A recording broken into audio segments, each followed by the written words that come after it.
Hello बच्चों, स्वागत है आपका हमारे YouTube चैनल चंदन सर कानपुर में। बच्चों, जैसे कि आपको पता होगा कि मैंने अभी जो पिछला लेक्चर था उसमें आपको पढ़ाया था सिंधु घाटी सभ्यता, है ना। और यूपी ट्रिपल एस सी पैड के लिए मैं आपको लगातार पढ़ा रहा हूँ। हमने पूरा प्लान किया है कि हम आपको फ्री ऑफ कॉस्ट ऑनलाइन सभी क्लासेस देंगे। तो बच्चों, सबसे पहला जो हमारा टॉपिक था वो था सिंधु घाटी सभ्यता, है ना। और उसमें मैंने आपको 2 पार्ट में वो कवर किया था। इसके बाद जो अगला टॉपिक है, अगर आप सिलेबस देखेंगे तो अगला टॉपिक जो हमारा है वो है वैदिक संस्कृति या वैदिक सभ्यता। तो अगर हम यहाँ पे ध्यान से देखेंगे तो लिखा है वैदिक सभ्यता यानी कि वैदिक सिविलाइजेशन, ये हमारा दूसरा टॉपिक है। तो इस टॉपिक पे हम फोकस करेंगे। बच्चों, सबसे पहले तो देखो ये समझो कि ये है क्या, वैदिक सभ्यता का मतलब क्या। मैंने आपको पिछली क्लास में बताया था कि सभ्यता जो शब्द होता है या सिविलाइजेशन जो शब्द होता है उसका मतलब होता है कि जब, है ना, इंसान व्यवस्थित तरीके से सही तरीके से रहना शुरू करता है, रहना खाना शुरू करता है, काम धंधा करना शुरू करता है, तो उसको क्या कहते हैं, सभ्यता कहते हैं। व्यवस्थित तरीके से रहने को ही सभ्यता कहा गया, ठीक है। जैसे अगर हम इससे पहले की बात करेंगे तो आपको पता है कि जब इंसान का जन्म हुआ तो शुरुआती समय में क्या हुआ कि शुरुआती टाइम पे इंसान जानवरों की तरह रहता था। फिर इसके बाद हमने पढ़ा सिंधु घाटी सभ्यता। सिंधु घाटी सभ्यता में जो लोग रहते थे वो बड़े अच्छे तरीके से रहते थे, व्यवस्थित तरीके से रहते थे। नगरीय सभ्यता थी, जैसे शहरों में रहते वैसे रहते हैं। अब इसके बाद आई वैदिक सभ्यता, ठीक है। तो वैदिक सभ्यता की जब हम बात करते हैं तो यहाँ ये सभ्यता जो थी वो कैसी ग्रामीण सभ्यता थी, यानी कि यहाँ पे शहरों की बजाय लोग गांव में रहते थे, है ना। और काफी अच्छा टॉपिक है, इंटरेस्टिंग भी है। तो अगर हम भारत की बात करेंगे तो पहले यानी कि 1921 तक यही पता था कि सबसे पुरानी जो सभ्यता है वो कौन सी है, वैदिक सभ्यता है। अच्छा, वैदिक सभ्यता का मतलब क्या है? देखो, वैदिक सभ्यता किसे कहा जाता है, यानी कि वो टाइम जिसमें वेद पुराणों का जो टाइम था, ग्रंथों का टाइम था, और उसके हिसाब से जो कल्चर था वो विकसित हुआ, ठीक है। अब अगर हम वैदिक सभ्यता की बात करेंगे तो ये जो टॉपिक है ये काफी बड़ा टॉपिक है। इसको मैं लगभग 2 पार्ट में 3 पार्ट में कवर करूंगा। तो सबसे पहले आप देखें तो हम इसके 2 मेन पार्ट में पहले इसको डिवाइड करते हैं, ठीक है। सबसे पहले अगर हम वैदिक सभ्यता की बात करेंगे तो इसको मैंने 2 पार्ट में डिवाइड कर लिया है, ठीक है। पहला हमारा है वैदिक साहित्य, ठीक है, और दूसरा पार्ट है वैदिक संस्कृति, ठीक है भाई। तो पहला जो हमारा पार्ट है वो है वैदिक साहित्य और दूसरा है वैदिक संस्कृति। तो वैदिक सभ्यता को, वैदिक सिविलाइजेशन को मैंने 2 पार्ट में डिवाइड कर लिया है, ठीक है। ऐसा क्यों किया देखो समझेंगे। सबसे पहले अगर हम वैदिक सभ्यता की बात करते हैं तो वैदिक साहित्य की बात करते हैं तो वैदिक साहित्य में क्या आएगा। देखो, साहित्य जो शब्द है इसका मतलब क्या होता है, लिटरेचर। लिटरेचर का मतलब है कुछ भी लिखना, है ना, कुछ भी लिखना पढ़ना। तो जितने भी वेद पुराण ग्रंथ उपनिषद लिखे गए हैं वो सारे के सारे इस टाइम पे लिखे गए थे। तो हम सिर्फ उनकी चर्चा करेंगे, किसकी जितने भी वेद पुराण ग्रंथ वगैरह लिखे गए सबकी चर्चा करेंगे। अच्छा, अगर हम यहाँ पे देखेंगे तो यहाँ लिखा है वैदिक संस्कृति। इसका मतलब है कि उस जमाने में जो लोग रहते थे वो किस तरह से रहते थे, उनके रहने खाने का तरीका क्या था, क्या काम करते थे, क्या क्या प्रथाएं प्रचलित थी, वो सारी चीजों की बात हम यहाँ पे करेंगे, ठीक है बच्चे। तो हम क्या करेंगे कि 2 पार्ट में इसको कवर करेंगे। तो पहला जो पार्ट है वो हम वैदिक साहित्य आज कवर करने वाले हैं, ठीक है। आज हमारा जो टॉपिक है उसमें पहला पार्ट हम कवर करने वाले कौन सा है, वैदिक साहित्य। ये बात सबको समझ आ गई। चलो अब देखते हैं, जब हम वैदिक साहित्य की बात करते हैं बच्चे तो इसमें देखो सबसे पहले मैं शुरुआत कहां से करता हूं। सबसे पहले मैं शुरुआत कर रहा हूं एक शब्द से, और जो है पुरुष। एक शब्द है, क्या है, पुरुष। मेरी बात ध्यान समझना, मैंने क्या बताया कि वैदिक सभ्यता जो है, चलो यहाँ पे थोड़ा सा मैं एक चीज और लिख देता हूं। वैदिक सभ्यता का जो टाइम था, है ना, ये 1500 बीसी से लेकर 600 बीसी का टाइम था, है ना। और सिंधु घाटी सभ्यता का जो टाइम था वो 2350 बीसी से 1750 बीसी के आसपास का टाइम था। और उसके बाद सभ्यता कौन सी आई, तो वही वैदिक सभ्यता यानी कि वैदिक सिविलाइजेशन, ठीक है बच्चे। अच्छा, वैदिक सिविलाइजेशन को, वैदिक सभ्यता को हमने 2 पार्ट में डिवाइड किया। पहला है वैदिक साहित्य और दूसरा है वैदिक संस्कृति। अब आज जो हम पढ़ने वाले हैं वो क्या पढ़ने वाले हैं, वैदिक साहित्य। वैदिक साहित्य का बच्चे क्या मतलब है वैदिक साहित्य का मतलब है कि इसमें जितने भी वेद पुराण ग्रंथ लिखे गए हैं ना, धार्मिक ग्रंथ लिखे गए, उन सब की बात हम करने वाले हैं। तो देखो, अब जब हम इसकी शुरुआत करते हैं तो सबसे पहले मैंने एक शब्द लिखा बोर्ड पे, और वो शब्द है, क्या है, पुरुष है। पुरुष जो शब्द है इसका मतलब होता है पवित्र आत्मा, ठीक है। इसका मतलब क्या होता है, पवित्र आत्मा। अच्छा, अब देखो जो चैप्टर है इसको आप कंसेप्ट वाइज अगर समझेंगे ना तो फिर आपको दिक्कत नहीं आएगी। बहुत जबरदस्त तरीके से मैं आपको पढ़ाने वाला हूं, है ना, ध्यान से देखेंगे। देखो, पुरुष जो शब्द है इसका मतलब मेल फीमेल से नहीं है, थोड़ा ध्यान देना, है ना। यहाँ पे जो मैंने शब्द लिखा है पुरुष, है ना, जैसे आमतौर पे क्या होता है कि जब हम लोग पढ़ते हैं तो जेंडर वाइज अगर बात करते हैं तो वहां पे क्या होता है, बोलते हैं कि भाई ये पुरुष है तो ये महिला है। लेकिन यहाँ पे पुरुष महिला यानी कि मेल फीमेल की बात नहीं की, जेंडर की बात नहीं की, यहाँ पे इंसान की बात की गई है, ठीक है। तो यहाँ पे क्या है कि जब हम पुरुष की बात कर रहे हैं, है ना, तो पुरुष का मतलब क्या होता है, पवित्र आत्मा। अच्छा, ये पवित्र आत्मा किसी भी इंसान की हो सकती है। तो कुल मिला के ऐसा क्यों कहा गया, ऐसा इसलिए कहा गया क्योंकि ऐसा माना गया है कब, वैदिक काल में। वैदिक काल में ये माना गया है ना, कि इंसान की जो आत्मा है वो कैसी होनी चाहिए, पवित्र होनी चाहिए, है ना। शरीर से ज्यादा आत्मा पे फोकस किया गया है ना। और आपने देखा होगा पुराने जमाने में जो लोग होते थे, ऋषि मुनि महात्मा जो होते थे, वो उनकी आत्मा बड़ी प्योर होती थी, है ना, बड़ी अच्छी होती थी। छल कपट और ये तरह की जो खुराफात है, चोरी चकारी सब उनके अंदर नहीं होती थी। ये बात सबको समझ आ गई, ठीक है। तो इसलिए पुराने जमाने में जो लोग थे वो किस चीज पे फोकस करते थे, वो फोकस करते थे बच्चे किस पे, कि मतलब आत्मा को कैसे इंप्रूव किया जाए, आत्मा को कैसे अच्छा किया जाए। अच्छा, हम लोग आजकल क्या करते हैं, देखा होगा जैसे आमतौर पे कि जैसे आज के जमाने में हम क्या करते हैं, बॉडी के चक्कर में रहते हैं। जैसे कई बार ऐसा होता है, आपने देखा होगा कि लोग जिम जा रहे हैं, कसरत कर रहे हैं ना। कभी कभी ऐसा होता है कि जैसे हम कहीं शादी पार्टी में जा रहे हैं, प्रोग्राम में जा रहे हैं, तो मेकअप वगैरह बहुत सारा कर लेते हैं ना। ऐसा क्यों कर रहे हैं, क्योंकि ये जो सारी चीजें, आपने अच्छे कपड़े पहन लिए, तो ये सब चीजें आप किसके लिए कर रहे हो, तन के लिए कर रहे हो, मन के लिए नहीं कर रहे हो। किसके लिए करो, तन के लिए, यानी कि बॉडी के लिए कर, बॉडी को अच्छा दिखाने के लिए, अच्छा करने के लिए। अच्छा, उस जमाने में जो लोग थे वो शरीर से ज्यादा आत्मा पे फोकस करते थे।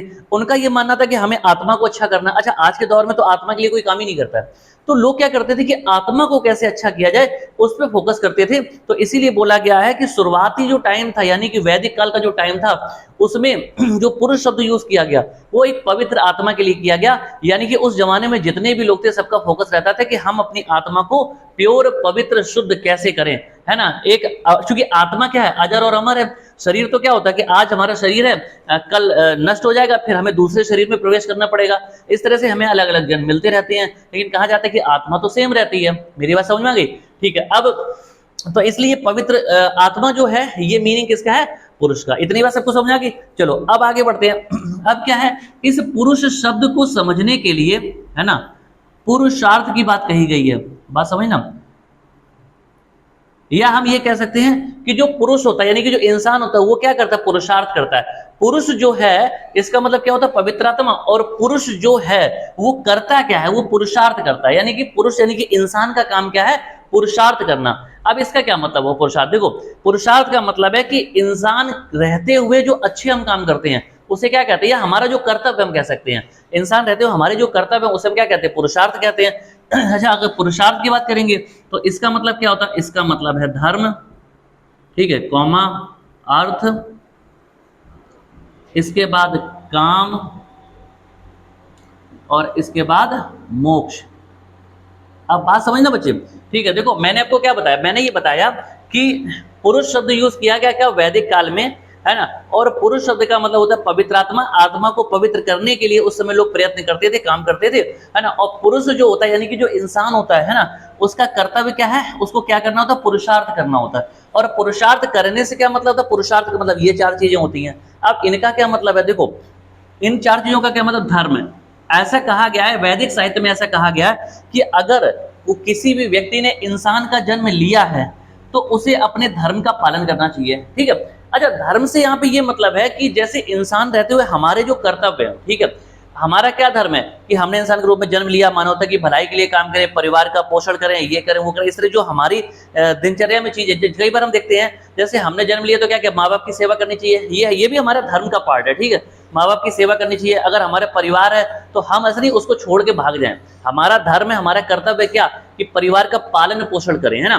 तो ये सब जो चीजें हैं वो क्या सिखाता है, वो हमारे इसमें आ जाएगा, ठीक है। तो कहा गया कि पुरुषार्थ में कहा गया कि पहले तो हमें धर्म का पालन करना चाहिए। जो भी नियम कानून, जो भी हमारी लाइबिलिटीज हैं, जो भी हमारे कर्तव्य हैं, जो भी हमारी जिम्मेदारियां हैं, जो भी है ना, इन सबको हमें क्या करना चाहिए, पूरा करना चाहिए। धर्म में कहा गया।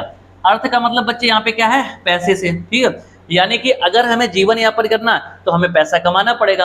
अब पैसे से मतलब जरूरी नहीं कि आप बहुत बड़ी धन दौलत कमाओ, ठीक है। पैसे मतलब है कि अब ऐसा होता है, देखो, आप मान लो मन से बहुत अच्छे हो, है ना, और आपके विचार बहुत अच्छे हैं, आपकी आत्मा पवित्र है, लेकिन अगर आप पैसा नहीं कमा रहे हैं तो आपको समस्या रहेगी, क्योंकि जीवन यापन करने के लिए आपको कुछ पैसे तो चाहिए ना, है ना। तो ये कहा गया कि ऐसा नहीं है कि आपने ऐसे ही पड़े रहे जिंदगी भर। आप पुराने जमाने में भी होता था, जो ब्राह्मण होते थे या साधु संत होते जो भिक्षा मांगते थे, तो वो लोग डिसाइड करके रखते थे, देखो जिंदा रहने के लिए उनको भी खाना पड़ता था, तो वो पहले से डिसाइड कर लेते थे कि आज मुझे जो भिक्षा मांगने जाना है तो वो 5 या 7 घर में मांगना है ना। पुराने जमाने में लोग बड़े नियम कानून से चलते थे, तो उनका एक नियम था कि 5 या 7 घरों में ही भिक्षा मांगनी है, अगर मिल जाएगा तो खाना खा लेंगे, नहीं मिलेगा तो कोई बात नहीं, लेकिन उससे ज्यादा भी नहीं मांगेंगे। ऐसा नहीं है कि आपने पूरे दिन भीख मांगी, बहुत सारे इकट्ठा कर लिया, उठा के मार्केट में बेच दिया, पैसा कमा लिया, ऐसा नहीं है, ठीक है। वो सिर्फ जीवन यापन करने के लिए उतना ही मांगते थे, तो यही बोला गया कि उतना पैसा तो कम से कम कमाओ जिससे आप अपना जीवन यापन कर पाओ, ठीक है। अच्छा, काम का मतलब क्या होता है? काम का मतलब है कि इंसान रहते हुए आपकी जितनी भी इच्छाएं होती हैं, है ना, जैसे बोलते हैं ना काम, काम जो शब्द है इसका मतलब क्या है? इच्छाओं के अधीन होना, है ना, इच्छाएं होना किसी भी चीज की। जैसे आपका कुछ खाने का मन कर रहा है, कुछ इसका मन कर रहा है, उसका मन कर रहा है, शादी करने का मन कर रहा है, परिवार बढ़ाने का मन कर रहा है, तो इस तरह की जो चीजें होती थी वो सब किस में आती थी? काम में आती थी, ठीक है। अच्छा, इसके बाद आता है मोक्ष। मोक्ष का बच्चे मतलब होता है कि जब जन्म और मरण का चक्र खत्म हो जाए, ठीक है। जैसे कहा जाता है कि जो टोटल योनियां हैं वो कितने? 84 लाख हैं, ठीक है। अच्छा, 84 लाख योनि का ये मतलब है कि 84 लाख टाइप के जीव जंतु होते हैं पूरी दुनिया में, ठीक है। पूरी दुनिया में, पूरे संसार में 84 लाख टाइप के जीव हैं। जैसे आप अभी हम इंसान हैं, फिर हम बंदर बन जाते हैं, कभी बिल्ली बन गए, कभी शेर बन जाते हैं, कभी हाथी बन जाते हैं, ठीक है, कभी कोई पशु या पक्षी कोई भी बन जाते हैं। तो कहने का मतलब इस तरह से 84 लाख टाइप के जीव जंतु होते हैं, इसीलिए कहा गया 84 लाख योनियां हैं। और ऐसा कहा जाता है कि हम जो इंसान होते हैं, ठीक है, बहुत अच्छे कर्म करने के बाद इंसान का जन्म मिलता है, और अगर हमने इंसान का जन्म लेने के बाद अपने जीवन में बहुत अच्छे काम किए, है ना, तो अगला जन्म भी हमें इंसान का मिल जाएगा। और अगर अच्छे काम नहीं किए तो हम किसी और योनि में पहुंच जाएंगे, यानी कि हमें कुछ और बना दिया जाएगा अगले जन्म में, ठीक है। अच्छा, अब बात समझना, यहाँ पे क्या कहा गया कि जो हमारा शरीर है ना, वो तो सिर्फ चेंज होता है, आत्मा वही रहती है, आत्मा वही रहती है। जैसे कहते हैं ना कि हमारी जो आत्मा है वो शरीर को कपड़ों की तरह बदलती है, जिस तरह से हम लोग रोज कपड़े चेंज करके जाते हैं, घूमते हैं, ठीक है, वैसे ही हमारा शरीर क्या करता है कि आज इस वाले शरीर में है, हमारी आत्मा क्या करती है, आज इस शरीर में है, कल इस शरीर को छोड़ के आत्मा दूसरे शरीर में प्रवेश कर जाएगी, फिर तीसरे में कर जाएगी। अलग अलग योनि, अलग अलग टाइप के जो जीव जंतु हैं, ठीक है। तो इसका एक एग्जाम्पल है कि जैसे मैं इस जन्म में इंसान हूं, तो मुझे नहीं पता पिछले जन्म में मैं क्या था है ना, हो सकता है मैं कोई जानवर रहा हूं, तो मेरी जो आत्मा है वो अभी भी वही होगी, आत्मा कभी नहीं चेंज होती। तो दिक्कत क्या आती है कि अगर हम बार बार, हमारी जो आत्मा है वो शरीर में प्रवेश करती है, फिर हम मर जाते हैं, फिर जन्म लेते हैं, तो इससे क्या होता है? तकलीफ होती है। क्योंकि अगर आपने जन्म लिया है तो हमारा जो पृथ्वी लोक है इसे मृत्यु लोक कहा जाता है। क्या कहा जाता है? मृत्यु लोक। इसका मतलब किसी भी व्यक्ति ने अगर जन्म लिया है तो सीधी सी बात है कि उसको तकलीफों का सामना करना पड़ेगा। मृत्यु लोक से मतलब है कि एक तो यहाँ पे कोई हमेशा जिंदा नहीं रह सकता है, ठीक है, कोई भी अमर नहीं है। दूसरा, अगर आपने जन्म ले लिया तो आपको क्या होगा कि कष्ट सहने पड़ेंगे। ऐसा पूरी पृथ्वी पे ऐसा कोई भी इंसान नहीं है, चाहे वो कितना भी रईस हो, है ना, लेकिन ऐसा कोई भी इंसान नहीं है जिसको कष्ट ना हो। हर इंसान को कोई ना कोई तकलीफ, कोई ना कोई कष्ट होता है और ये सहना ही पड़ता है, ठीक है। तो ऐसा कहा जाता है कि मृत्युलोक में अगर आपने जन्म लिया तो आपको कष्ट होगा, और अगर ये जन्म मरण के चक्रव्यूह से मुक्ति मिल जाए, है ना, तो क्या होगा? आत्मा बार बार जन्म लेगी नहीं, तो उसको कष्ट होगा नहीं, क्योंकि कष्ट आत्मा को नहीं होता है, कष्ट किसको होता है? शरीर को होता है। बात समझना। तो यहाँ पे क्या है? मोक्ष का मतलब है कि जब आत्मा का परमात्मा से मिलन हो जाता है, जब हमारी आत्मा परमात्मा में विलीन हो जाती है, ठीक है। इसका मतलब क्या है कि जब हमें मोक्ष की प्राप्ति होती है, तो मोक्ष वह प्रोसेस है जब हमारी आत्मा का समाहित हो जाती है, किसमें? ईश्वर में। हमारी आत्मा ईश्वर के अंदर समाहित हो जाती है और हमेशा के लिए जन्म मरण के चक्रव्यूह से मुक्ति मिल जाती है। बात समझ आ गई बच्चे? तो ये 4 चीजें बोली गई हैं। किसी बच्चे को अगर यहाँ तक कोई समस्या हो तो जल्दी से बताओ, ठीक है। अगर किसी बच्चे को कोई समस्या हो तो बताओ, ठीक है। आगे बढ़ते हैं। अब इसके बाद बच्चे क्या है? अगला है कि जो ये पुरुषार्थ है ना, इसको समझने के लिए देखो, पुरुष का मतलब क्या? पवित्र आत्मा। पुरुष करता क्या है? पुरुषार्थ करता है। पुरुषार्थ का मतलब क्या होता है? ये होता है। अब पुरुषार्थ को समझने के लिए षड दर्शन की रचना की गई है, ठीक है। पुरुषार्थ को समझने के लिए किसकी रचना की गई है? षड दर्शन की रचना की गई है, ठीक है। षड दर्शन क्या चीज है? देखो, षड जो शब्द है इसका मतलब होता है 6, ठीक है, और दर्शन का मतलब है दर्शन शास्त्र। दर्शन शास्त्र जिसको हम फिलॉसफी बोलते हैं ना कई बार, ठीक है, दर्शन शास्त्र। तो 6 दर्शन शास्त्र की स्थापना की। ये है कैसा? धार्मिक ग्रंथ है, ठीक है। अगर हम दर्शन शास्त्र की बात करेंगे तो ये बच्चे क्या है? ये धार्मिक ग्रंथ हैं, ठीक है। तो षड दर्शन का मतलब क्या है? 6 दर्शन शास्त्र, 6 दर्शन शास्त्र, यानी कि 6 अलग अलग तरह के क्या है? ग्रंथ हैं। अब इसका क्या मतलब है मैं बताऊं। देखो, बात ये कहा गया है, देखो यहाँ साफ साफ लिखा है कि पुरुषार्थ को समझने के लिए, अगर मैं यहाँ पे लिख दूं, थोड़ा समझना, यहाँ पे मैंने लिख दिया क्या? कि पुरुषार्थ को समझने के लिए, ठीक है, तो पुरुषार्थ को समझने के लिए, पुरुषार्थ को समझने के लिए षड दर्शन की स्थापना की गई या षड दर्शन की रचना की गई है। और षड दर्शन क्या है? षड दर्शन का मतलब होता है 6 प्रकार के दर्शन शास्त्र। और दर्शन शास्त्र क्या है? ये धार्मिक ग्रंथ है। अच्छा, दर्शन शास्त्र में दिया क्या गया? दर्शन शास्त्र में बच्चे वास्तव में दिए गए क्या कि ये ग्रंथ लिखे गए हैं और इसमें जीवन कैसे जिया जाए, है ना, इस बारे में दिया गया है ना। एक विचारधारा दी गई है कि हमारा जो आने वाले टाइम होगा वो हम किस विचारधारा के साथ हमें जीना चाहिए। तो 6 अलग अलग दर्शन शास्त्र हैं, अलग अलग ऋषि मुनियों ने लिखे हैं। तो क्या है, उसी हिसाब से अपने अपने सबके विचार हैं, उस पर बात करें, उसमें बहुत सारी डिटेल दी गई है। तो कुल मिला के अल्टीमेटली जो दर्शन शास्त्र है उसमें क्या गया, उसमें जीवन, एक अच्छा जीवन कैसे जिया जाए, हमारी जीवन के प्रति विचारधाराएं क्या होनी चाहिए, ये बात दी गई है इन सभी दर्शन शास्त्र में। ये बात सबको समझ में आ गई?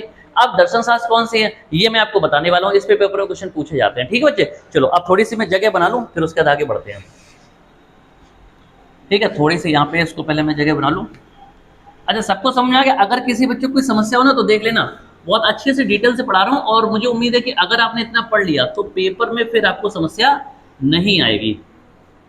मुझे पूरा भरोसा है कि अगर आपने इतना पढ़ लिया, क्योंकि लास्ट ईयर जब मैंने पढ़ाया था यूपी ट्रिपल एससी पैट के लिए, तो जिन बच्चों ने मुझसे क्लासेस ली थी उन्होंने बहुत अच्छा स्कोर किया था, है ना।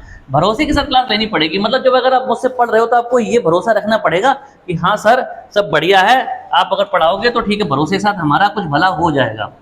क्योंकि देखो, अगर आप कभी भी किसी भी टीचर से पढ़ते हैं, ये मैं आपको बिल्कुल फैक्ट बता दूं, सबसे पहले जब किसी टीचर से पढ़ते हैं ना तो आपको उसके ऊपर भरोसा रखना पड़ेगा। अगर आपको भरोसा नहीं है ना तो फिर कुछ नहीं हो सकता। कहते हैं ना कि ये दुनिया विश्वास पे चलती है, अगर आपको विश्वास नहीं है तो फिर कुछ हो नहीं सकता है। ठीक है बच्चे, तो ध्यान रखेंगे। चलो अब देखते हैं, इसके बाद अब आते हैं भाई दर्शन शास्त्र पे। ठीक है, चलो अब यहाँ पे देखते हैं। मैंने आपको बताया था षड दर्शन के बारे में। षड दर्शन के बारे में अगर बात करेंगे तो यहाँ पे मैं बता देता हूँ। देखो, सबसे पहले लिखेंगे दर्शन शास्त्र। ठीक है, क्या लिखा? दर्शन शास्त्र।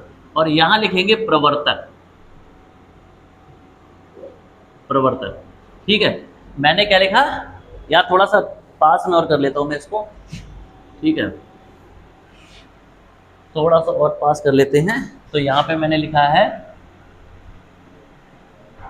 दर्शन शास्त्र, ठीक है, और यहां पे लिखा है प्रवर्तक। ठीक है, अच्छा अब इसका क्या मतलब सब लोग समझेंगे। देखो, दर्शन शास्त्र और प्रवर्तक का क्या मतलब है। दर्शन शास्त्र का मतलब मैंने बताया कि जो 6 तरह के दर्शन शास्त्र है वो हम यहाँ पे लिखेंगे। प्रवर्तक का मतलब है ये वास्तव में क्या है, ये वो ऋषि मुनि हैं जिन्होंने इन ग्रंथों की रचना की है। ठीक है, प्रवर्तक का मतलब होता है कि वे ऋषि मुनि जिन्होंने ये दर्शन शास्त्र लिखे हैं उनको हम क्या कहते हैं, प्रवर्तक कह रहे हैं। इतनी बात समझ आ गई। तो सबसे पुराना बच्चे जो दर्शन शास्त्र है वो कौन सा है, तो वो है सांख्य दर्शन। ठीक है, कौन सा है, तो वो है सांख्य दर्शन। सांख्य दर्शन, ठीक है, इसको यहाँ पे चाहो तो पूरा लिख लो, सांख्य दर्शन। ठीक है, और ये किसने लिखा है, तो ये लिखा है कपिल मुनि ने। ठीक है, कपिल एक ऋषि थे, उनका नाम था क्या, कपिल। तो ये पहला है। ठीक है, यहाँ पे मैं लिख देता हूँ, ये पहला है। ये कौन सा हो गया, सांख्य दर्शन। किसी को कोई समस्या? ठीक है, अगला देखते हैं। अगला है न्याय दर्शन। न्याय दर्शन, न्याय दर्शन बच्चे किसने लिखा है, तो इनका नाम है, एक ऋषि थे, उनका नाम था गौतम।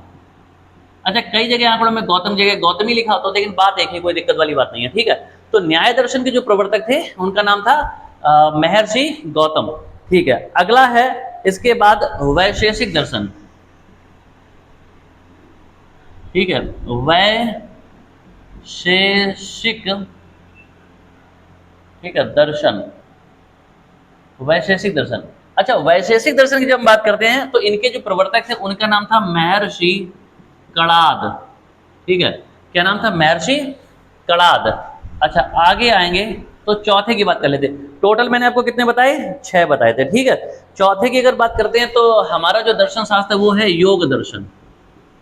योग दर्शन, ठीक है। अच्छा, योग दर्शन के जो प्रवर्तक थे उनका नाम था महर्षि पतंजलि। पतन पतंजलि, ठीक है। योग दर्शन के प्रवर्तक कौन थे? महर्षि पतंजलि। अच्छा, आप समझ रहे हो। अच्छा, सबने सुना होगा बाबा रामदेव को सब लोग जानते हैं। बाबा रामदेव जो है उनको योग गुरु कहा जाता है ना। उन्होंने अपनी कंपनी के नाम भी पतंजलि रखा है। पतंजलि वास्तव में क्या एक ऋषि थे पुराने जमाने में, ठीक है। अच्छा, ऐसा कहा जाता है कि योग की जो शुरुआत थी वो महर्षि पतंजलि ने की थी। योग की शुरुआत किसने की थी? महर्षि पतंजलि ने। तो हम कह सकते हैं कि योग के जो जन्मदाता है वो कौन है? महर्षि पतंजलि हैं। तो ये ध्यान रखेंगे। तो योग दर्शन के जो प्रवर्तक थे या जो जन्मदाता थे उनका नाम क्या था? प्रवर्तक, उनका नाम क्या था? पतंजलि, महर्षि पतंजलि। पांचवा देखते हैं। अच्छा, ये है हमारा चारवाक दर्शन। चारवाक दर्शन, चारवाक दर्शन जो बच्चे है ना, ठीक है, इसके जो रचयिता थे या जिन्होंने लिखा था उनका नाम था महर्षि चारवाक। इनका नाम भी चारवाक था, इन्होंने अपने ग्रंथ का नाम भी चारवाक रखा, ठीक है। और लास्ट में अगर आएंगे 6 नंबर पे, ठीक है, तो यहाँ पे जो हमारा आखिरी ग्रंथ है उसका नाम है मीमांसा। ठीक, क्या है? मीमांसा, मीमांसा दर्शन, ठीक है, मीमांसा दर्शन, मीमांसा दर्शन। अच्छा, मीमांसा दर्शन की जब हम बात करते हैं, ठीक है, तो यहां पे बच्चे इसके दो पार्ट हो जाते हैं, ठीक है। पहला है पूर्व मीमांसा और दूसरा है उत्तर मीमांसा, ठीक है। अब बात समझना, देखो मीमांसा दर्शन जो है ना, ये क्या था? ग्रंथ था। इसके दो पार्ट हैं। एक है पूर्व मीमांसा, पूर्व में होता है पहले का, उत्तर में होता है बाद का। तो पूर्व मीमांसा और, ठीक है, उत्तर मीमांसा। अच्छा, पूर्व मीमांसा जिन्होंने लिखा है उनका नाम है महर्षि जैमिनी, जैमिनी। और उत्तर मीमांसा जिन्होंने लिखा उनका नाम है महर्षि बादरायण, ठीक है। क्या नाम है? बादरायण। ये बात ध्यान रखेंगे, ठीक है। तो देखो सारे बच्चे अब ध्यान देंगे जो मैं आपको बताने जा रहा हूं, ठीक है बच्चे। तो यहाँ पे मैं आपको क्या बताने जा रहा हूं कि जितने भी दर्शन शास्त्र हैं टोटल, इनको क्या बोला था? षड दर्शन कहा जाता है, ठीक है। अच्छा, षड दर्शन क्यों कहा जाता है? क्योंकि षड मीन्स होता है छह तरह के दर्शन शास्त्र हैं, यहाँ पे मैंने लिख दिए हैं, ठीक है। और पहला जो दर्शन शास्त्र है उसको क्या बोलते हैं? सांख्य दर्शन। इसके प्रवर्तक कौन है? कपिल मुनि। न्याय दर्शन के कौन है? गौतम ऋषि ना। वैशेषिक दर्शन के कौन है? महर्षि कणाद। योग दर्शन के कौन है? महर्षि पतंजलि। चारवाक दर्शन के कौन है? चारवाक खुद है, ठीक है। मीमांसा दर्शन में दो पार्ट हैं, पूर्व मीमांसा, उत्तर मीमांसा। पूर्व मीमांसा के महर्षि जैमिनी, उत्तर मीमांसा के महर्षि बादरायण, ठीक है। तो ये वो लोग हैं जिन्होंने ये सारे दर्शन शास्त्र लिखे हैं। इतनी बात सबको समझ आ गई, ठीक है। अब आगे बढ़ते हैं। महर्षि कणाद जो थे, है ना, इनको परमाणुवाद का जनक कहा जाता है। परमाणुवाद, ठीक है, परमाणुवाद का जनक कहा जाता है। अच्छा, एक चीज समझेंगे, देखो ध्यान समझना। परमाणु बच्चे क्या होता है कि देखो, अगर हम, है ना, किसी भी चीज की बात करें तो हर चीज कणों से मिलकर बनी है। किससे मिलकर बनी? कणों से। छोटी छोटी कणों से मिलकर कोई भी दुनिया में चीज होती है किसी न किसी कण से मिलकर बनी होती है। और कण जो होते हैं वो परमाणु से मिलकर बने होते हैं, यानी कि कणों से भी छोटे, यानी कि किसी भी चीज की जो शुरुआती इकाई या यूनिट होती है वो परमाणु होते हैं। तो ये समझो कि विदेशी जो वैज्ञानिक थे, साइंटिस्ट थे, विद्वान थे, उन्होंने तो बहुत बाद में बताया। हमारे देश में, है ना, बहुत पहले ही ऋषि मुनियों ने मतलब ये सारी बातें बता दी थी। मतलब आप ये समझो कि जो साइंस की बातें हैं, है ना, वो हमारे देश में बहुत पहले से ही बता दी गई थी। तो परमाणुवाद का जो जनक है वो किसे कहा जाता है? महर्षि कणाद को कहा जाता है। ये बात सब लोग ध्यान रखेंगे, ठीक है। अच्छा, सबसे पुराना जो दर्शन शास्त्र कौन सा है? सांख्य दर्शन। ये कैसा है? सबसे,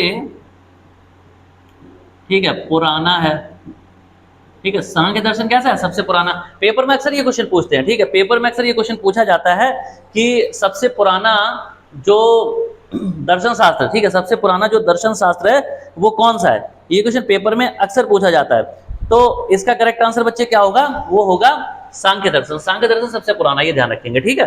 अच्छा, अब सब लोग ध्यान देंगे, यहाँ पे लिखा है चारवाक दर्शन। ये किसने लिखा है? चारवाक ने लिखा।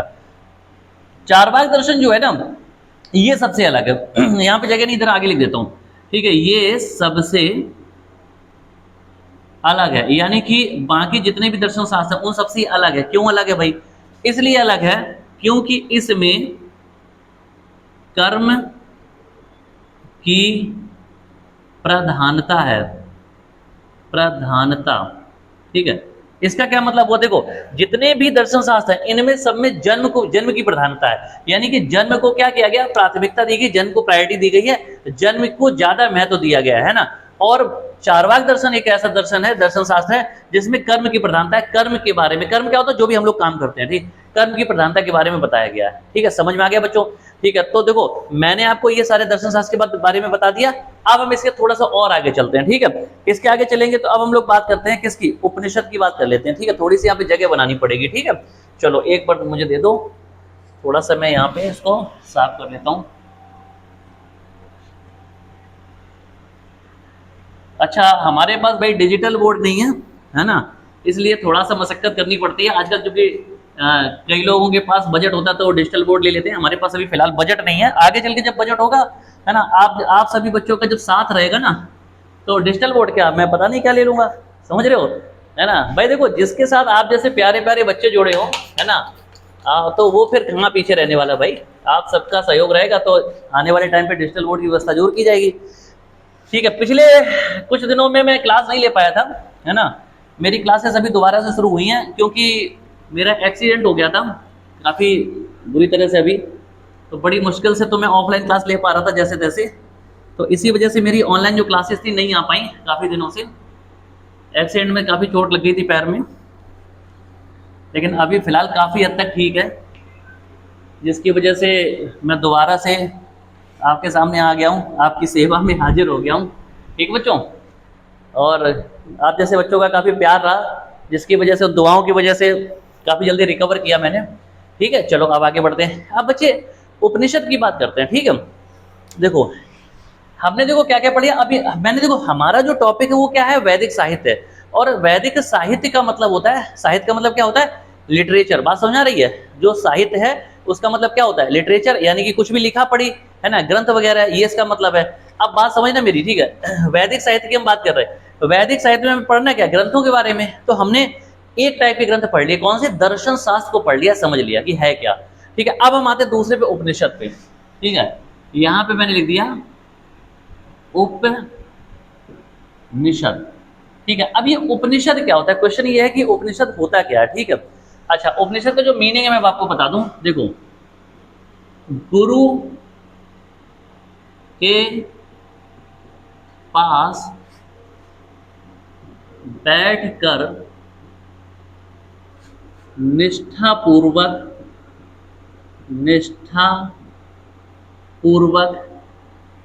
ठीक है, गुरु के पास बैठकर निष्ठापूर्वक ज्ञान प्राप्त करना। ठीक है, यही आपका होता है उपनिषद। बात समझ आ रही, उपनिषद बच्चे है क्या, ये उपनिषद जो होते हैं ये भी धार्मिक ग्रंथ है ना, वैदिक साहित्य का एक अंग है, एक पार्ट है। और उपनिषद जो शब्द है इसका मतलब होता है गुरु के पास बैठकर निष्ठापूर्वक ज्ञान प्राप्त करना।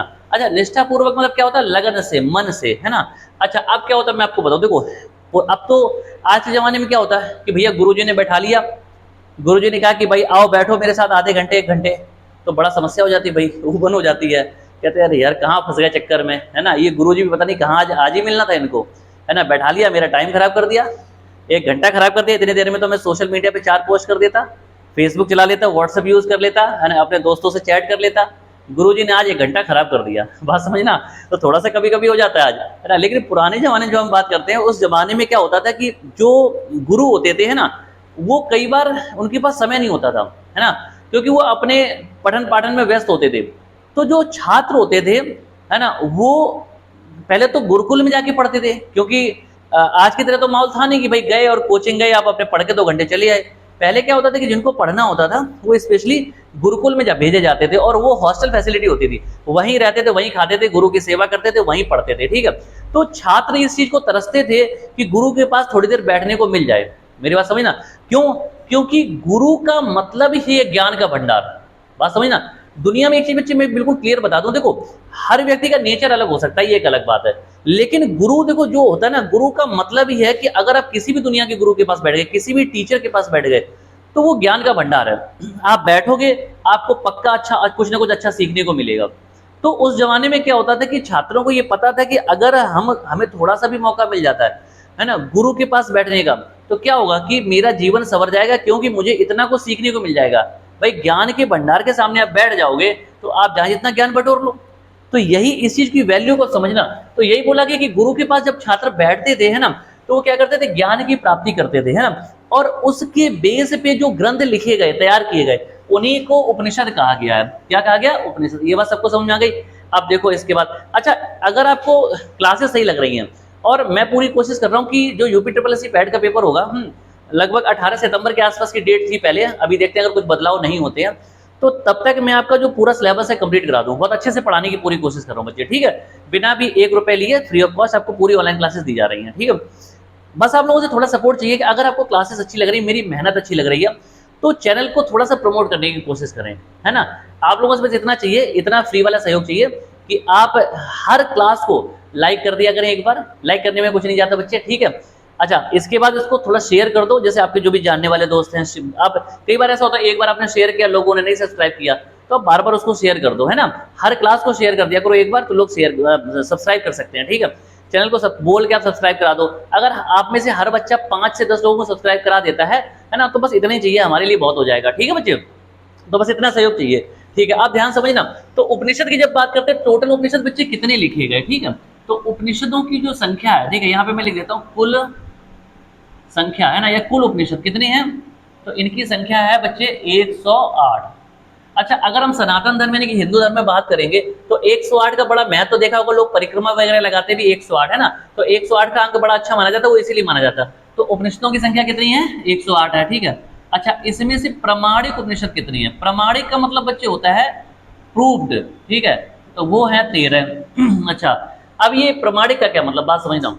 देखो होता क्या है कि उपनिषद जो लिखे गए वो टोटल 108 लिखे गए, ये हमें, अच्छा ये चीजें जो कि बहुत पहले की, पुराने जमाने की, हम लोग इस जमाने में, तो जब भी पुराने जमाने के जो वेद पुराण ग्रंथ थे वो कहीं से ढूंढे गए होंगे, कहीं हमें मिल गए होंगे, रखे हुए मिले होंगे, कुछ ऐसा रहा होगा, ठीक है।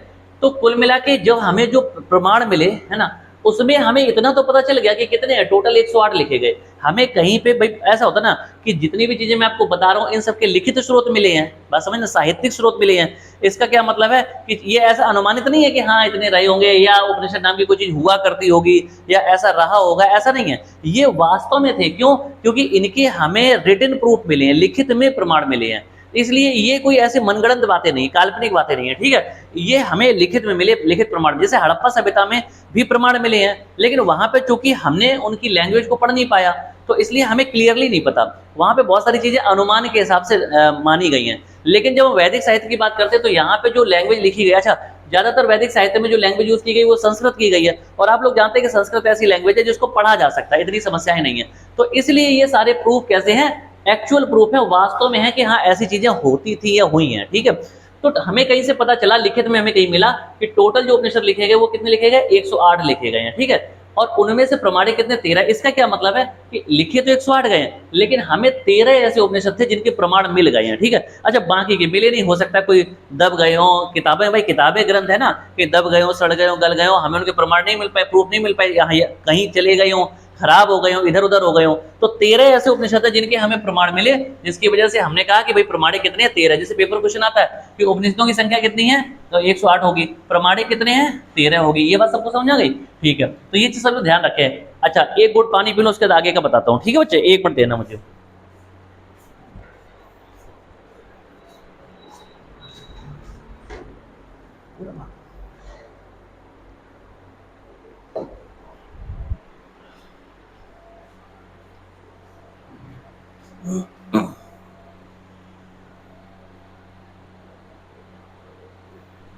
अच्छा आप देखते हैं अब इनसे क्या क्या क्वेश्चन बनते हैं वो मैं आपको बता दूं। देखो अब इसके क्वेश्चन बनता है, मैंने आपको क्या बताया कि उपनिषद जो शब्द है इसका मतलब क्या है? गुरु के पास बैठकर निष्ठापूर्वक ज्ञान प्राप्त करना, ठीक है।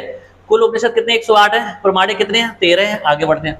इसके बाद बच्चे कि सबसे बड़ा उपनिषद कौन सा है? यहां पे लिख दे रहा हूं, सबसे बड़ा, ठीक है। ऐसा कौन सा उपनिषद है जो सबसे बड़ा है ना? तो उसका नाम है बच्चे, उसका नाम है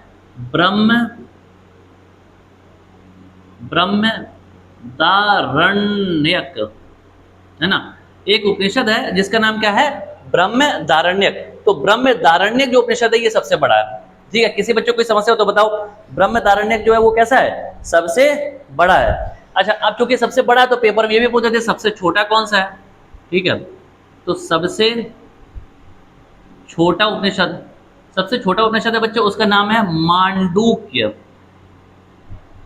मांडूक्य, मांडूक्य, ठीक है। मांडूक्य उपनिषद जो है ये सबसे छोटा, सबसे बड़ा कौन सा है बृहदारण्यक, सबसे छोटा कौन सा है मांडूक्य उपनिषद है। ये बात समझ आ गई।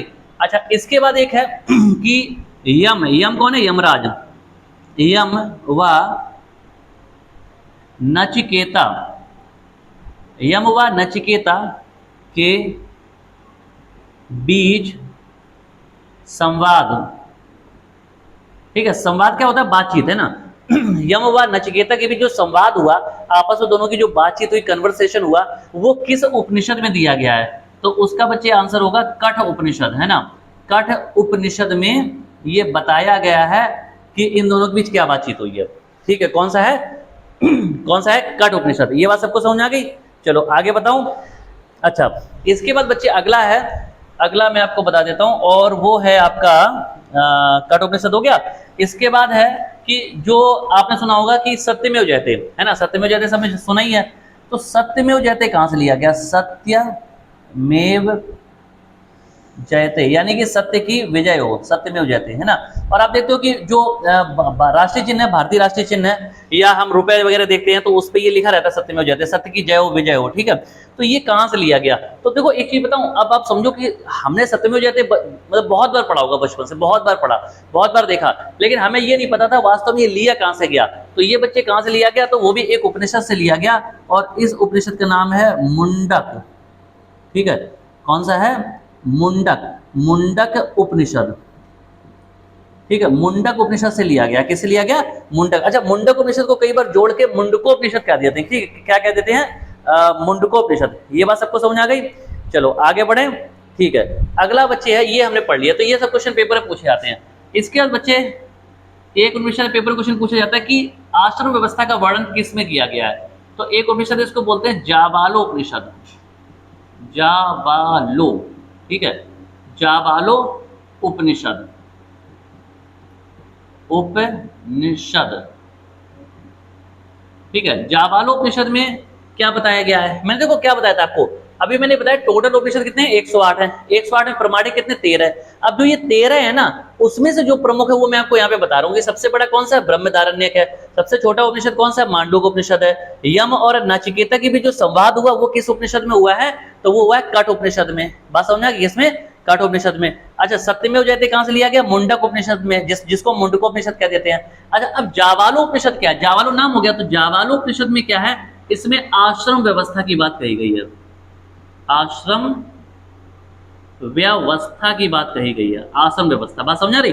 अच्छा, अब ये आश्रम व्यवस्था 4 तरह की होती है बच्चे, ठीक है। आश्रम व्यवस्था कितने तरह की होती है, 4 तरह की। पहली आपकी है, पहली आश्रम व्यवस्था होती है ब्रह्मचर्य, ठीक है। कौन सी होती है, ब्रह्मचर्य, ठीक है। अच्छा, दूसरी है गृहस्थ, पहली ब्रह्मचर्य, दूसरी गृहस्थ है। अच्छा, तीसरी आपकी होती है वानप्रस्थ, वानप्रस्थ, और चौथी होती है सन्यास। अब ये क्या अभी बता रहा हूं, सन्यास, ठीक है। बात समझना। तो ये 4 तरह की आश्रम व्यवस्था की बात कही गई है। सारे बच्चे ध्यान देंगे, ठीक है, मैं जो बताने जा रहा हूं। देखो, एक उपनिषद है जिसका नाम है जाबालो उपनिषद। जाबालो उपनिषद के अंदर आश्रम व्यवस्था की बात कही गई है। अब ये आश्रम व्यवस्था बच्चे होती 4 तरह की, ब्रह्मचर्य, गृहस्थ, वानप्रस्थ और सन्यास। इसका मतलब क्या है, इसमें कहा गया है कि प्रत्येक व्यक्ति, प्रत्येक इंसान के जीवन में 4 चरण होते हैं, ठीक है। प्रत्येक व्यक्ति, प्रत्येक इंसान के जीवन में कितने चरण होते हैं, 4 चरण होते हैं, ठीक है। और उनको उन चारों चरणों यानी कि उस चारों जो उम्र के पड़ाव हैं उसको, उसका पालन करना चाहिए। अब वो कैसे, देखो मैं बताता हूँ। देखो, ब्रह्मचर्य की जो उम्र मानी गई वो 25 वर्ष मानी गई है, ठीक है। कितनी, 25 वर्ष, ठीक है, 25 वर्ष मानी गई। गृहस्थ की जो मानी गई है वो मानी गई है 50 वर्ष तक, 50 वर्ष तक। इसकी 25 वर्ष की 50 वर्ष, इसकी 75 वर्ष, ठीक है, और इसकी 100 वर्ष। अब इसका मतलब क्या, अभी मैं बता रहा हूं। देखो, ये कहा गया है, जाबालोपनिषद में ये कहा गया है कि जब कोई इंसान जन्म लेता है, ठीक है, जब कोई इंसान जन्म लेता है तब उसको क्या करना चाहिए कि उसको 25 साल तक, अपने पहले 25 यानी कि जीरो से लेके जिस दिन उसका जन्म हुआ, जन्म लेने से लेके 25 वर्ष तक उसको ब्रह्मचर्य का पालन करना चाहिए। ठीक है। अब ब्रह्मचर्य का पालन बच्चे क्या होता है कि इसका मतलब है कि आप 25 वर्ष तक क्या ना करो, शादी विवाह ना करो। ठीक है। घर परिवार ना बसाओ, है ना। जो भी धार्मिक हमारे रीति रिवाज हैं, जो कर्म है, उनको फॉलो करो, है ना। जैसे देखा होगा, कहा जाता है कि भाई सुबह सुबह ब्रह्म मुहूर्त में उठो, फिर आप क्या करो, नहाओ दो, फ्रेश हो, उसके बाद अपना जो है भगवान का ध्यान करो, इस तरह से करो, ये करो। ये सारे जो प्रोसीजर है ना, जो तरीके हैं वो बताए गए हैं। तो उसमें कहा गया कि आपको गृहस्थ जीवन में नहीं पढ़ना, शादी वादी नहीं करनी है, घर परिवार बीवी बच्चों में नहीं पढ़ना है। ठीक है। आपको क्या करना कि पहले 25 वर्ष तक ब्रह्मचर्य का पालन करना, जो नियम कानून होते हैं जीवन के उनको मानना है, वो सारी चीजें करनी है। बात समझ आ गई। फिर बोला गया कि जब आपकी उम्र 25 साल हो जाए, इसके बाद आप शादी करो, और शादी करके क्या करो, घर बसाओ। घर बसाएंगे, बच्चे होंगे, फिर क्या होगा कि वो आपका गृहस्थ जीवन कहलाएगा। गृहस्थ जीवन में जब आप क्या करते हो कि अपना परिवार पाल रहे हो, ठीक है, अपना परिवार पाल रहे हो, ठीक है, और जो भी आपके काम काज है, भाई परिवार को चलाने के लिए पैसा भी चाहिए, तो उसके लिए आप कुछ ना कुछ काम करोगे, है ना। तो वो जो गृहस्थ वाली चीजें होती है, एक सांसारिक जो जीवन होता है, ठीक है, वो आपको व्यतीत करना है कितने, अगले 25 साल, यानी कि 25 से लेके 50 साल तक। ठीक है। तो 50 साल तक आप क्या करोगे, गृहस्थ जीवन जियोगे। अब जब आपकी उम्र 50 साल हो जाएगी, फिर आप क्या करोगे कि वानप्रस्थ हो जाओगे। वानप्रस्थ मतलब वान मीन्स वन, जंगल, और प्रस्थ मीन्स प्रस्थान कर जाना। तो जंगल में चले जाओगे। जंगल में जाके जाने से क्या मतलब है कि जंगल में जाओगे तो फिर आप वहां पे क्या करोगे, वहां पे आप थोड़ा ध्यान करोगे ईश्वर का, है ना, और सांसारिक मोह माया से निकलकर आत्मा के लिए काम करोगे, है ना। आत्मक होता है, तपस्या आप कर सकते हो, वहां पे ग्रंथ लिखे जा सकते हैं। कभी कभी ऐसा होता है ना कि पुराने जमाने में वहां जंगलों में जाके ग्रंथ लिखे जाते थे। ठीक है। तो ये सब जो चीजें हैं, और ऐसा नहीं कि लगातार आप 25 साल तक जंगलों में ही रहोगे। आप जाओगे और उसके बाद आपको वहां पे जाके जितने टाइम आपको रहना रहो, है ना, इस तरह की जो एक्टिविटी है वो आप करोगे, फिर वापस आ जाओगे, फिर जाओगे, ये चलता रहेगा। और जब आपकी उम्र हो जाएगी बच्चे कितनी, है ना, जब आपकी उम्र हो जाएगी 100 वर्ष, है ना, तब 100 वर्ष नहीं, 75 साल से 100 वर्ष तक, है ना, 75 साल के बाद तब आप क्या करोगे, पूरी तरह से संन्यास ले लोगे, है ना। 75 साल से जैसे आपकी उम्र ज्यादा होगी तो क्या करोगे, संन्यास ले लोगे। संन्यास से ये मतलब है कि फिर आप सांसारिक मोह माया छोड़ के और पूरा का पूरा अपना जीवन ईश्वर को अर्पित कर दोगे। पूरा भजन कीर्तन, संन्यास, संन्यास का मतलब है जो तपस्या वगैरह वो सारी चीजें आप करोगे। ठीक है। तो आप सांसारिक मोह माया से दूर हो जाओगे और पूरी तरह से संन्यास ले लोगे। ये सब संन्यास का मतलब होता है किसी भी चीज को छोड़ देना। तो आप सांसारिक चीजों को, भौतिक चीजों को छोड़ देंगे। ठीक है। अच्छा, अब तो कुछ बच्चों के दिमाग में ये भी आ रहा होगा कि यार आज के डेट 75 साल से ज्यादा जीता कौन है। तो तुम्हें पता होगा कि अब बात कर रहे हैं पुराने जमाने की, और उस समय लोगों की उम्र बहुत होती थी। ये 100 साल जो उम्र है ये नॉर्मल होती थी सबकी, है ना। किसी किसी को 125 साल, 150 साल, 200 साल भी जिंदा रहते थे। ऐसे ऐसे लोग होते थे उस जमाने में। ठीक है। तो ऋषि मुनि जो महात्मा होते थे, तो इसीलिए 100 वर्ष तक आ गया। यानी कि अगर किसी की उम्र 100 साल से ज्यादा निकल जाएगी तो उसके लिए प्लस पॉइंट है ना, उतना वो एक्स्ट्रा है उसके लिए। तो ये 4 कैटेगरी में डिवाइड किया गया था। बात समझ आ गई। तो जाबालो उपनिषद में आश्रम व्यवस्था की बात कहेगी। आश्रम व्यवस्था 4 तरह की बताई गई है, जिसमें ब्रह्मचर्य, गृहस्थ, वानप्रस्थ और संन्यास, सबके लिए 25-25 साल की कैटेगरी डिवाइड की गई है। ठीक है। और मैंने आपको सारी चीजों का जो अर्थ है वो बता दिया। ठीक है। किसी बच्चे को कोई समस्या हो तो बताओ। चलो अब आगे बढ़ते हैं। इसके बाद एक पॉइंट मैं सोच रहा हूँ आपको और बता दूं भी, है ना, जो थोड़ा सा इससे रिलेटेड ही है, मैं ये कह सकता हूँ। ठीक है। और वो है ना, यहाँ पे कहीं थोड़ी सी जगह लेके यही बता देता हूँ। ठीक है। तो ये तो हमारे ग्रंथ हो गए। पहले मैंने आपको बताया था क्या, दर्शन शास्त्र, उसके उपनिषद बता दिए, ये मैंने आपको उपनिषद बता दिए।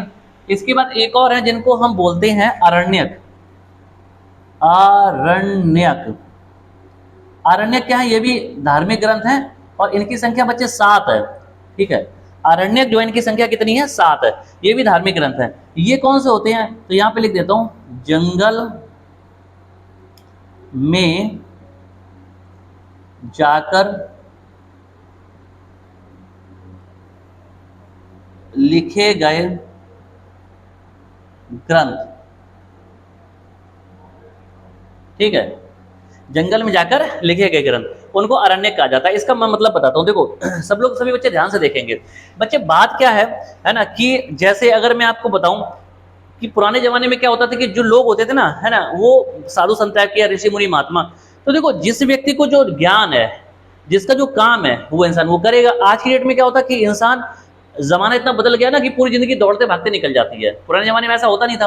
दूसरा कि अगर अभी आपको थोड़ा सा टाइम मिल जाए, मान लो आपकी बहुत मेहनत से काम में लगे हुए हो और आपको जैसे 1 घंटा 2 घंटा मिल जाए, तो आप क्या करोगे फटाक से, मेरी बात ध्यान समझना।